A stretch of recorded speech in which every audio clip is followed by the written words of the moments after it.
Friends, I owe a deep debt of gratitude for all the fine words said about me in the address. I feel sorry that your curiosity to hear me led you to a kind of bad manners. I want you all to stand up solidly for retaining English as union official language, but I also want you to cultivate good manners on a serious occasion like this. My predecessor gave you a masterly exposition of the subject. What I utter may carry some weight with those in authority, but what he has said will carry much more authority than anything I am likely to say. It is therefore appropriate that you should have mastered your patience for a few minutes more. The reception committee chairman referred to an ugly demonstration at the airport. I liked it very much, but I do not like the temptation to disorderly ways. They came in busloads to tell me their opposite points of view. Do not I know this? I am aware of the sentimental opposition, and that is why I am shouting. Did I not tell my friends even yesterday before starting that I am going to face a demonstration here? It did happen, but if they are equally like us, why this strong opposition? It is to be opposed by argument. I know that those for whom Hindi is the mother tongue are vociferous of this because they feel that they can have some advantage. Why we are opposing? Because we do not like disadvantage to be imposed on us possibly. If the behavior of the other party is softer and more reasonable, we can even accept such domination. The propaganda that is going on proved to us that we ought not to subject the future generations to that kind of domination. We want young men to have equal distribution of justice, of advantages as also disadvantages. Now, therefore, I have explained I do not like the demonstration. We want a little sense of justice and practical common sense. I know of a strong feeling that one of our languages should be on the throne and not English. In the past, people did not like that English should just be boosted by those old fools. We have learnt English centuries ago, and it is a gross mistake. If we throw away our precious heritage today, they said that they wanted to introduce Hindi for the sake of unity. It was a big cry. I want to tell all people that unity came in a very indirect and wonderful way. The British were ambitious and political minded.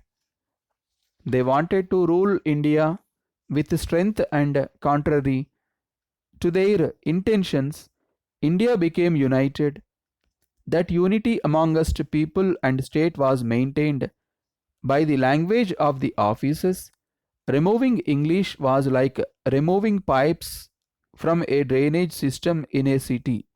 Therefore, if English language is lost, there is bound to be disunity. Let Hindi be used in song and cinema.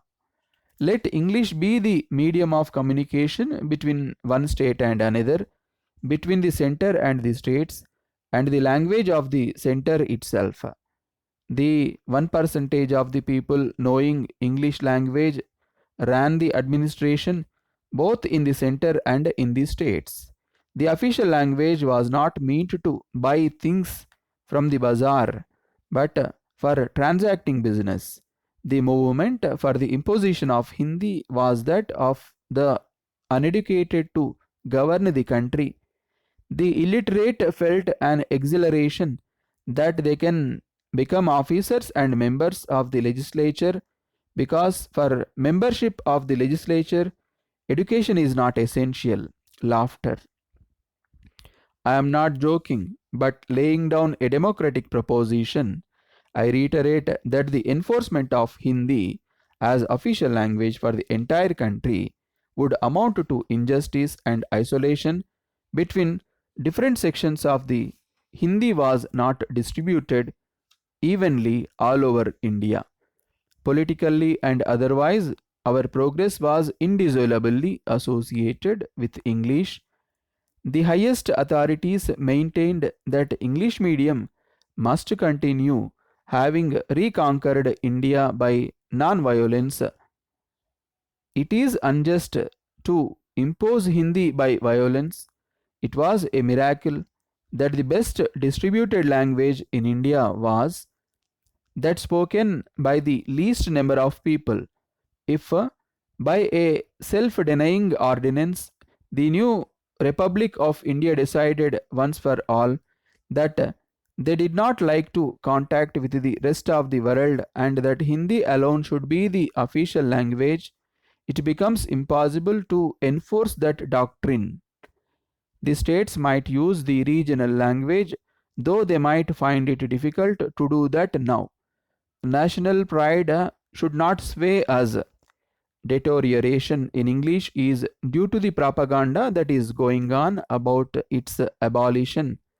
Ill considered schemes of education are also responsible for this. My point is that we should be able to evaluate the scientific and technical literatures of the West.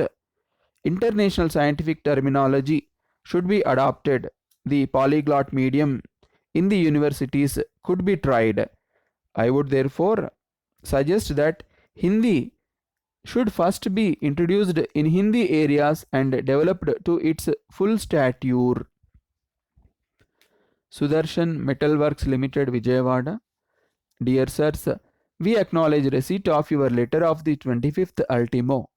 While thanking you for the continued cooperation you have been extending to us in the matter of constant increased supplies of your product, we wish to convey to you the healthy liking that your products have earned from the public, and the increasing sales we have been able to maintain will show the rapid rise in the sale of steel almirahs of 7.5 feet into 3 feet and the new type of steel wells of 3.5 into 2.5 feet. As you are aware, the latter type is finding increasing favor with petty shopkeepers all over this region. As we have intimated to you in our previous letter, the demand in order is already in the neighborhood of 3 figures since the design is very attractive and the size handy. It is no wonder that it has earned such liking and repute. Next, your new Tapal boxes of 18 inches into 12 inches into 12 inches is on great demand. In view of the strength of the box and thickness of the steel plates used and consequent durability, we have been receiving umpteen enquiries whether our principals could supply steel boxes of still bigger sizes for use in the household. We therefore will be very glad to inquire whether it is not possible for you to manufacture and supply steel boxes of required measures. Of course, if the demand is commensurate with the effort and cost involved in such manufacture, we wish to bear from you about this in your next letter. Next, in great demand is the new type of folding carts, both with plain iron sheets as also of spring wires. As you will notice from our previous sales, people from the rural areas are fast becoming good customers for these carts as they are bug proof and durable. The sale of these carts is showing good and speedy progress provided the same standard is maintained. The other articles of your manufacture, as already informed, are finding a steady market. thanking you, yours faithfully.